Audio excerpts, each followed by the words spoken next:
It was a quiet evening, the kind that felt like a pause in time. The air was cool, and Emma could hear the soft hum of the refrigerator and the distant sound of traffic from the street outside. She and James had been together for 3 years, and tonight was supposed to be just like any other evening they spent together. Comfortable, familiar routine. They had dinner in their small apartment, sitting at the worn-out table by the kitchen window.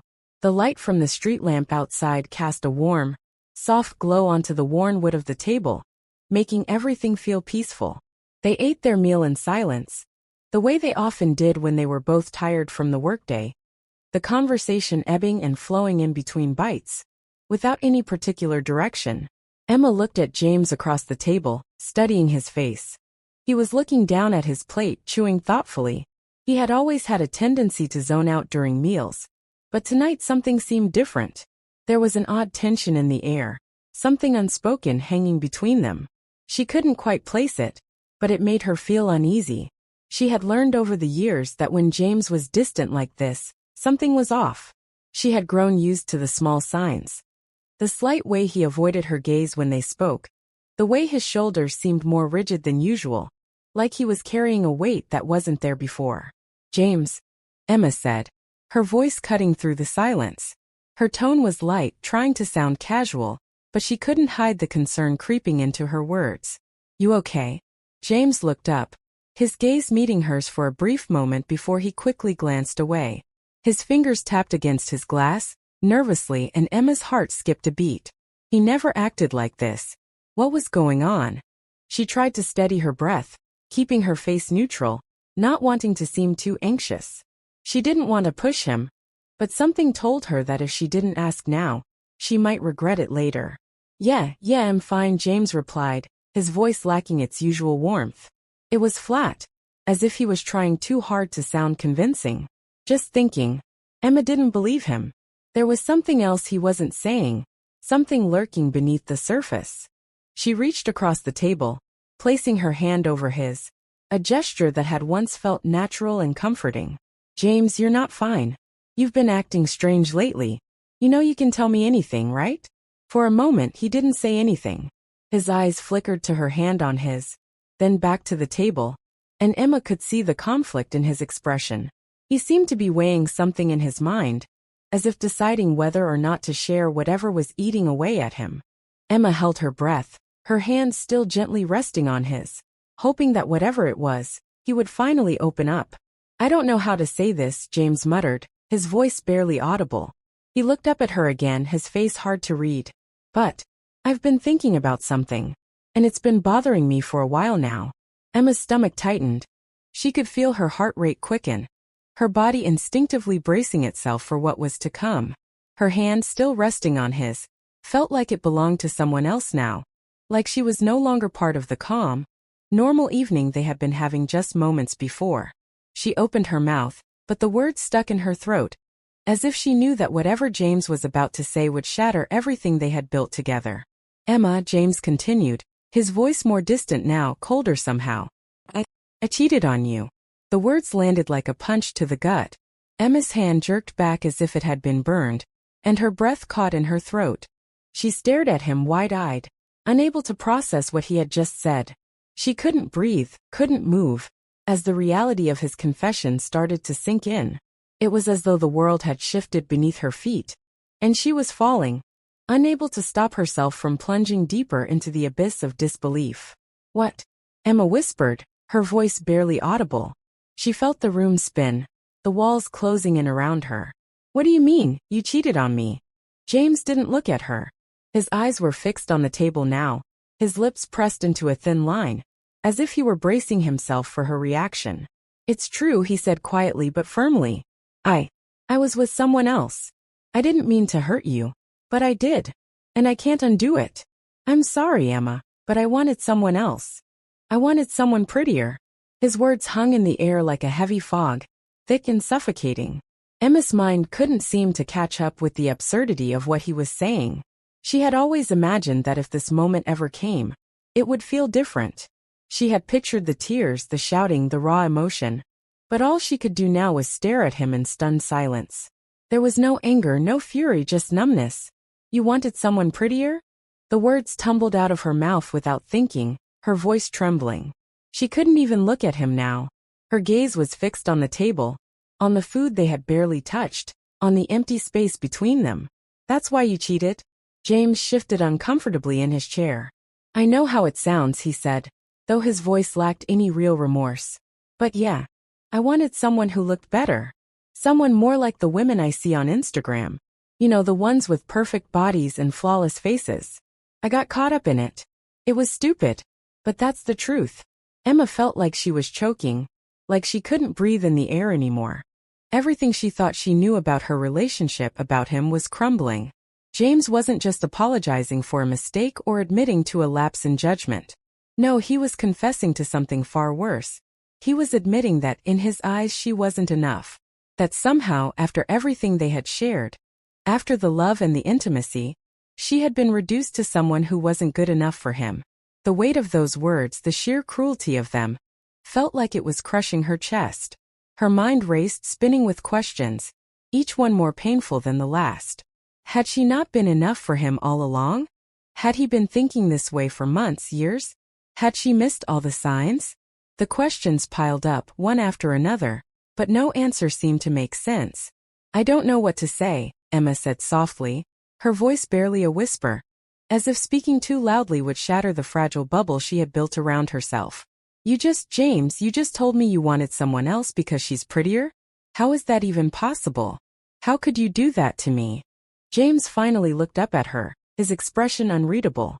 I didn't mean for it to happen like this, he said, though his words were tinged with a strange sense of indifference. But I did, and I can't take it back. I was weak, Emma. I'm sorry. The apology didn't sound sincere, not to her. It wasn't enough. It wasn't enough to undo the betrayal. It wasn't enough to make her feel like the person she had been in his eyes for so long. She had given him everything, trusted him with her heart, and this was how he repaid her? With a confession that tore through the fabric of their relationship? Tears started to sting Emma's eyes, but she didn't let them fall. Not yet. She had to hold it together. She had to understand what was happening, even if the reality of it felt like an overwhelming tidal wave ready to drown her. James seemed to notice the hurt in her eyes, and for the first time since the confession, there was a flicker of guilt on his face. Emma, I don't want to hurt you. I never wanted to hurt you, he said, his voice cracking slightly. I'm sorry. I was an idiot. Emma stood up suddenly, her chair scraping loudly against the floor. She couldn't sit there anymore. She couldn't look at him, couldn't hear him. Her legs felt weak, like they were going to give way beneath her. She stumbled toward the window, needing to put some distance between them. The cool air from outside rushed in, and she closed her eyes, trying to steady herself, trying to breathe. For the first time in years, Emma felt completely, utterly alone.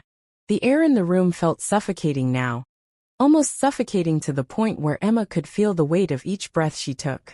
She had managed to leave the table after James' confession, retreating to the window for some air. But her body still felt heavy with the disbelief and pain that his words had caused. The world outside looked the same as it always did, quiet, uneventful. But inside, everything was different. Everything had been shattered. As Emma stood there by the window, her hands gripping the cool metal frame, her mind raced. She wanted to scream, to cry, to ask 1,000 questions. But something inside her kept her rooted in place. Part of her was still struggling to accept the truth of what had just been said. It didn't seem real, like some terrible nightmare that she couldn't wake up from. Emma, please, just say something. James' voice reached her from behind, his tone tentative, almost pleading. I'm sorry. I shouldn't have. She cut him off, spinning around to face him. Her chest was tight with anger, confusion, and something else. Something darker, like a deep, gnawing hurt that refused to be ignored. Sorry. You think sorry is enough? She demanded, her voice shaking but sharp. Do you think that just saying sorry is going to undo everything? James looked at her with wide eyes, his face stricken. But there was something in his expression that Emma couldn't quite place. It wasn't the remorse she had expected. No, this was something else, something that made her gut twist with discomfort. His lips parted, as if he wanted to say something. But then he just closed them again and shifted his weight from one foot to the other, almost nervously. Emma took a deep breath. trying to control her rising emotions, though it felt like every nerve in her body was on fire. What do you want me to say, James?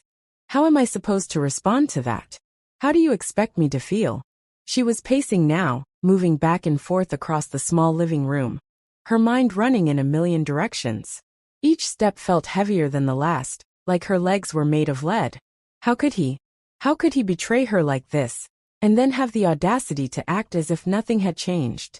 I didn't want to hurt you, Emma, James said, his voice quieter now, almost apologetic, but it wasn't enough. Not nearly enough. I swear I didn't think it would. She interrupted him again, her hands trembling as she raised them in frustration. You didn't think it would what? You didn't think it would hurt me? Of course it hurts. It's betrayal. It's disrespect. And you think saying you're sorry will make it better? James' expression faltered, but he didn't seem to know how to respond. He looked down at his hands, his fingers fidgeting nervously with the fabric of his shirt, as if he were trying to avoid her gaze. He opened his mouth, then closed it, and for a moment, Emma wasn't sure if he was going to speak at all. Finally he spoke, his words coming out in a low, almost detached tone, one that made Emma's stomach churn.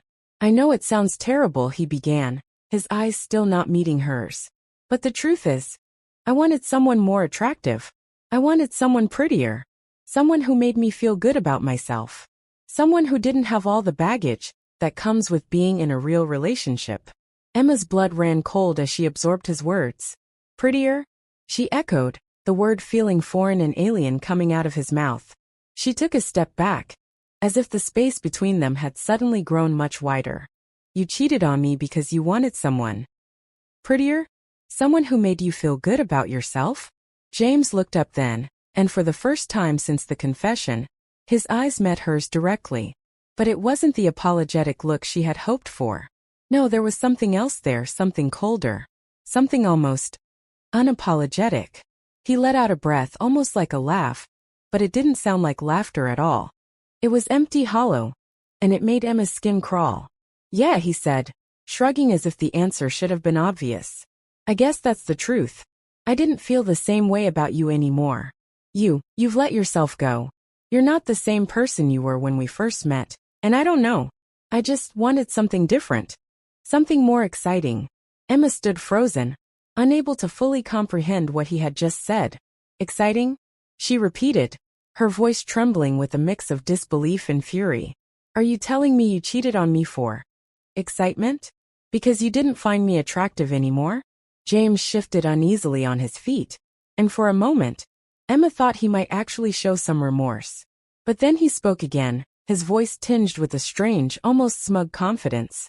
It's not like that, he said, his tone casual, dismissive. I'm not saying I don't care about you. I do. But I wasn't getting what I needed from this relationship anymore. You're just different now. And it's not a bad thing necessarily, but I couldn't help it. I needed more. Emma felt the words hitting her like blows.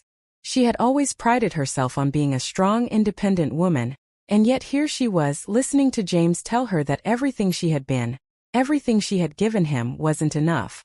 Not enough to keep him interested. Not enough to make him stay faithful. Her hands clenched into fists at her sides, and she took a deep breath, trying to steady herself. So you didn't want me anymore, she said, her voice dangerously calm, though it trembled with emotion beneath the surface. You wanted someone who looked more like the women you follow on Instagram. That's the truth, isn't it? James didn't answer right away. Instead, he looked down at the floor, and for a fleeting moment, Emma thought she saw a flicker of something, regret, maybe, or guilt. But then it was gone, replaced by something colder, more distant. Something that made her feel even more hollow than she already did. I guess so, he muttered, shrugging once more. I don't know. I didn't mean for it to be like this, but yeah, I guess that's it. I don't think I'll ever be satisfied with someone who doesn't have everything I want. The words sliced through Emma like a knife. How could he say that? How could he speak about their relationship, their time together, with such cold indifference? She had given him her heart, her trust, her love, and now he was telling her that none of it mattered, because she wasn't pretty enough anymore. The weight of it all started to settle in her chest, and she could feel the tears welling up, though she refused to let them fall. She wasn't going to cry in front of him. Not now. Not after everything he had said. Well, Emma said, her voice shaking despite her best efforts to remain composed. Thank you for telling me the truth, I guess. But let me make one thing clear. What you did to me is unforgivable. I don't care how sorry you think you are. I can't just forget this. James stood there, silent now, as if the weight of her words finally started to hit him. But even as she spoke, Emma knew deep down that this wasn't going to change anything. He had made his choice, and now it was up to her to make hers. She turned away, heading toward the door, feeling the finality of it all closing in. I need some space, James, she said, her voice tight, her heart aching with the loss of everything she thought they had built. I don't know what's going to happen next, but I need to think. I can't be here with you right now. Without waiting for a response, Emma stepped out into the hallway, leaving James standing in the small apartment they had shared for so long. She didn't know where she was going, or what she would do next. All she knew was that this moment, this painful truth, had changed everything. And somehow, she would have to figure out how to survive it. After the night with James, Emma felt like she was walking through a fog, a dense, heavy fog that clouded her thoughts and blurred her vision of everything that had once felt certain.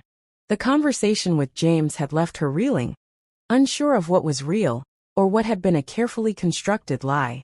She had spent the entire night tossing and turning in bed, her mind replaying every moment, every word he had said.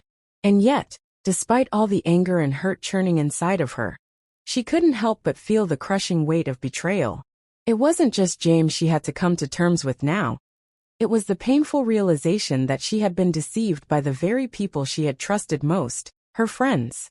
The next morning, Emma tried to go about her day like everything was normal, but it felt impossible. The coffee tasted bitter, the sun outside too bright, as if the world was mocking her pain.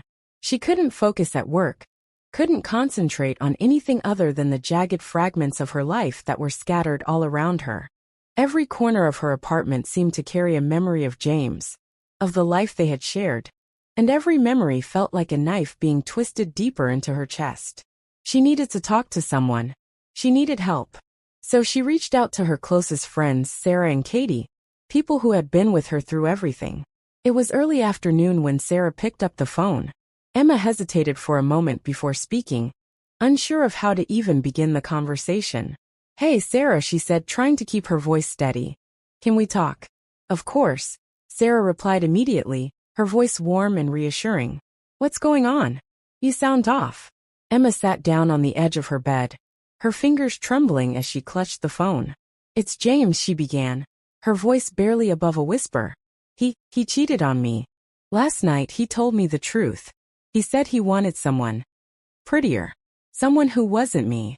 There was a long pause on the other end of the line, and Emma could almost hear Sarah processing the words, her disbelief matching Emma's.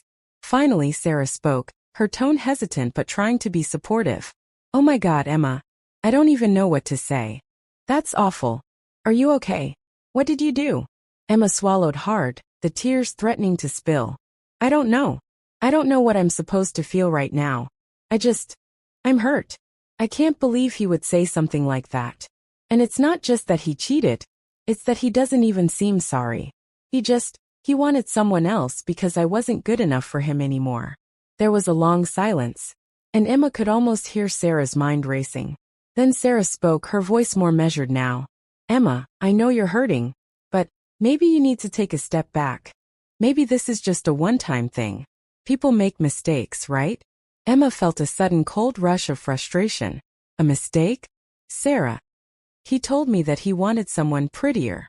It wasn't just a mistake, it was a choice. He made a choice to hurt me. And now, I don't even know who I am in his eyes anymore. I get that, I do, Sarah replied quickly, though there was an undercurrent in her voice that Emma couldn't quite place. But maybe you're just overreacting? I mean, maybe he was feeling insecure or something. People say stupid stuff when they're in the wrong headspace. Emma's mind was reeling. Was this really the response she was getting? Was Sarah actually trying to downplay what James had done? I'm not overreacting, Emma said, her voice growing steadier with each word. He told me he wanted someone else. He didn't even have the decency to apologize properly. And now, you're telling me I should just brush it off. Is that what you're saying? Sarah let out a soft sigh, clearly uncomfortable. I'm not saying you should brush it off. I don't know, Emma.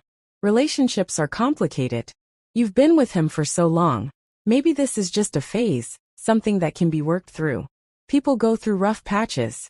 Emma felt a sharp pang in her chest. She had always thought Sarah would be the one to understand, to support her without hesitation. But now, it felt as though Sarah was minimizing everything she was going through. The betrayal wasn't just about James' actions. It was about the people she thought she could rely on. The ones who should have had her back, standing by her no matter what. I need someone who's going to be on my side right now, Emma said, her voice tight. I'm not sure I can handle this if people keep telling me it's not that big of a deal.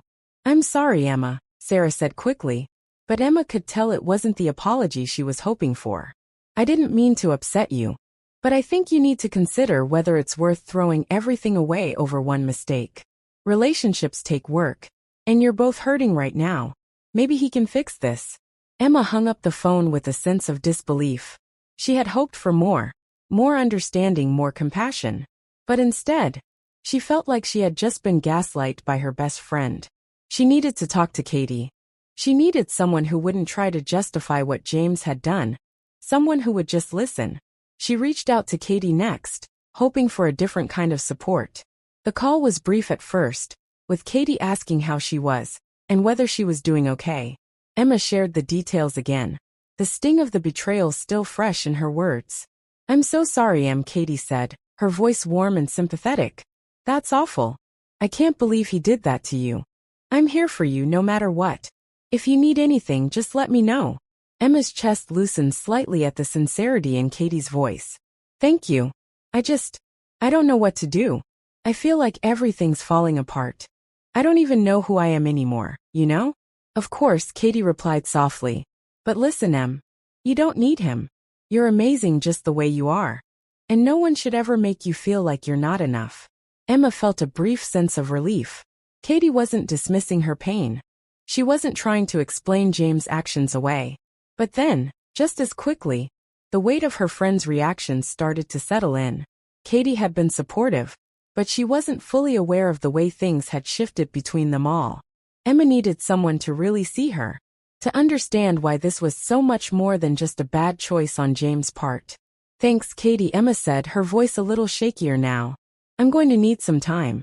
I don't know what's going to happen next, but I can't talk to Sarah right now. I feel like she doesn't get it. Like she's not taking this seriously. Katie paused for a long moment. I know it's hard, but don't let this ruin your friendship with her. She might not know what to say, but she's not trying to hurt you, Em. I think she just doesn't know how to handle it. Emma bit her lip, her mind swirling. It felt like everyone was telling her how to feel, how to react. The people she thought she could rely on for understanding weren't offering the support she needed. Instead, she was being told to forgive, to let things slide, to focus on the bigger picture. But there was no bigger picture to her. There was only betrayal. There was only pain. That evening, Emma sat alone in her apartment, feeling more isolated than ever. She had reached out to the people who mattered most to her. And yet, it felt as though they were all failing her. She tried to call Sarah again, to make sense of the conversation, but Sarah didn't pick up. Emma knew that she wasn't ready to face her yet. It wasn't just about James' actions. It was about the way her friends had reacted. The way they had minimized her hurt, as if her feelings didn't matter as much as the relationship's longevity. The more Emma thought about it, the more she realized she was alone in this. She had always assumed that her friends would support her no matter what. But now, it felt like they were more concerned about preserving peace, about not rocking the boat, than they were about her well-being. Maybe that was the hardest part of all. Realizing that the people who should have had her back were, in a way, siding with the person who had hurt her. The days after Emma's conversation with her friends felt like a blur. Days that bled into one another in a series of dull, heavy moments. She had expected some kind of clarity, some resolution after speaking to Sarah and Katie. But instead, all she had were more questions, more hurt, and an ever-deepening sense of confusion. The betrayal by James still stung, but it was the way her closest friends had responded that gnawed at her, leaving a bitter taste in her mouth. They hadn't fully understood, not in the way she had hoped, and the weight of their indifference was almost as painful as what James had done. It felt like she was carrying this burden alone. No one in her life was truly on her side. It was now almost a week since she had confronted James. She had kept her distance from him, only responding to his occasional messages with short, emotionless replies. She had blocked him on social media, something she never thought she would have to do, and spent most of her days with her phone turned off, in an effort to disconnect from the noise. But even in the silence, the hurt was ever present, pulsing beneath the surface of her thoughts, reminding her that her life had been fractured beyond repair. At work, Emma couldn't focus. Her tasks, once familiar and routine, now felt foreign, as if she were watching someone else do them. Her coworkers noticed the change, her quietness, her lack of enthusiasm, but no one asked what was wrong. The well-meaning "Are you okay?" felt hollow, as though they were more out of obligation than genuine concern.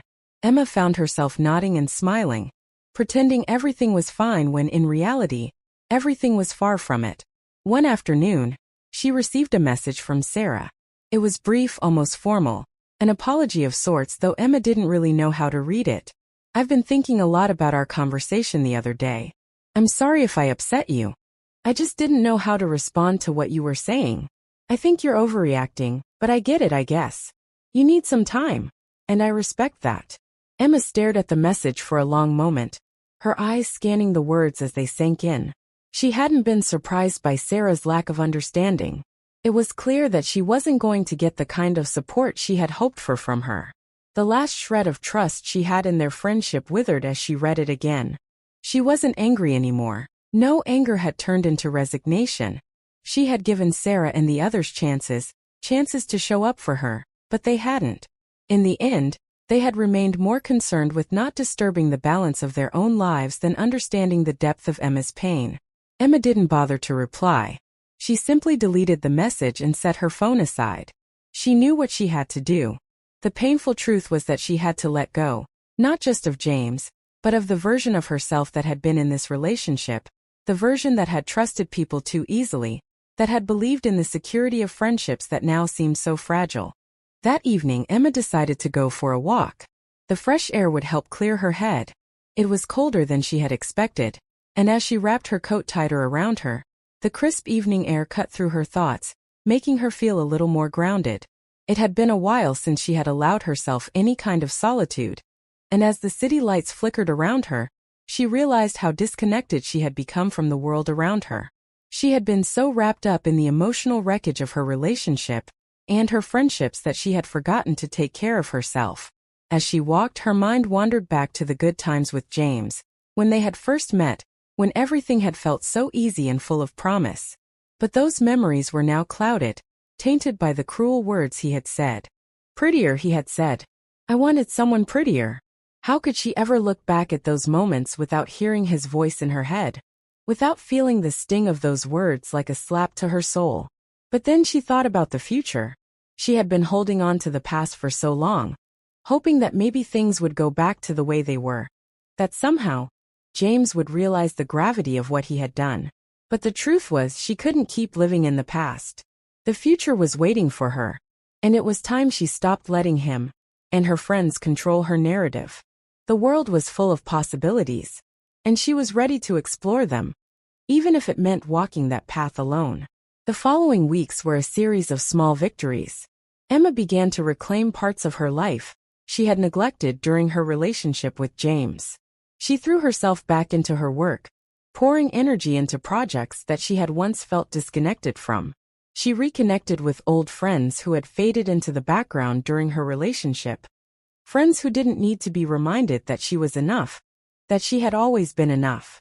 She started working out again, something she had once loved, but had abandoned in the chaos of trying to please James. Slowly, the tightness in her chest began to loosen, and for the first time in a long while, she felt a sense of control over her life. She was no longer a passive participant in her own story. She was the author, and it was time to rewrite it. One evening, after a long day of work, Emma received a call from Katie. Emma had been hesitant to talk to her, still hurt by how Katie hadn't fully stood by her in the beginning. But Katie had been the one person who hadn't dismissed her pain entirely. So when the phone rang, Emma decided to pick up. "Hey, Emma," Katie said, her voice sounding a little uncertain. "I've been thinking a lot about everything you've been going through. I feel like I really dropped the ball with you. I didn't show up when I should have." "I'm sorry." Emma was silent for a moment. It wasn't what she had expected. Katie's apology felt genuine, but Emma had learned something important over the past few weeks. She had to be the one to heal herself. No one else could fix what had been broken. Still, she appreciated the effort. She appreciated that Katie had finally realized the gravity of the situation. "It's okay, Katie," Emma said softly. "It's been a rough time, but I'm getting through it. I think I just needed space to figure things out on my own. I get that. I just want you to know that I'm here for you. And I'll always have your back." Emma smiled, feeling a warmth in her chest that hadn't been there in a long time. She didn't know if she could ever fully trust her friends in the same way again. But Katie's sincerity was a step in the right direction. She wasn't alone, and maybe that was enough for now. Over the next few months, Emma's life continued to evolve. She went on solo trips to places she had always wanted to visit, learned to enjoy her own company, and started dating again, taking things slowly, cautiously. She realized that love, whether it was romantic or platonic, needed to be built on mutual respect and understanding, not selfishness or complacency. And with each passing day, she grew stronger. One day, a few months after the breakup, she ran into James at a coffee shop. He was standing in line, his back to her. And for a moment, Emma considered walking out before he saw her. But then she stopped herself. She wasn't running away anymore. She had faced the pain head-on, and now she had the power to move forward without him.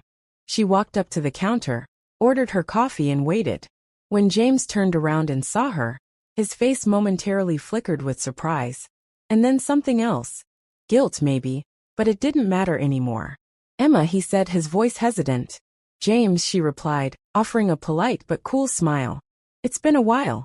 They stood in an awkward silence for a moment, both unsure of what to say. Emma had no interest in rehashing the past. It had already been done. Instead, she looked at him, her expression calm, her voice steady. "I hope you're doing well," she said, the words feeling strange but liberating. "I'm in a better place now." James nodded, his face downcast. "I'm sorry for everything, Emma. I know I hurt you." She nodded, though her heart no longer ached at his words. The apology felt empty now, like a token gesture that couldn't undo the damage. But she had made peace with it. She didn't need his apology to move on. "I know," she said simply, turning away and walking out of the coffee shop. As she stepped out into the cool air, Emma realized something important. She had survived. And now she was free. Free to become the person she had always been, but never fully allowed herself to be. And that was the greatest gift of all.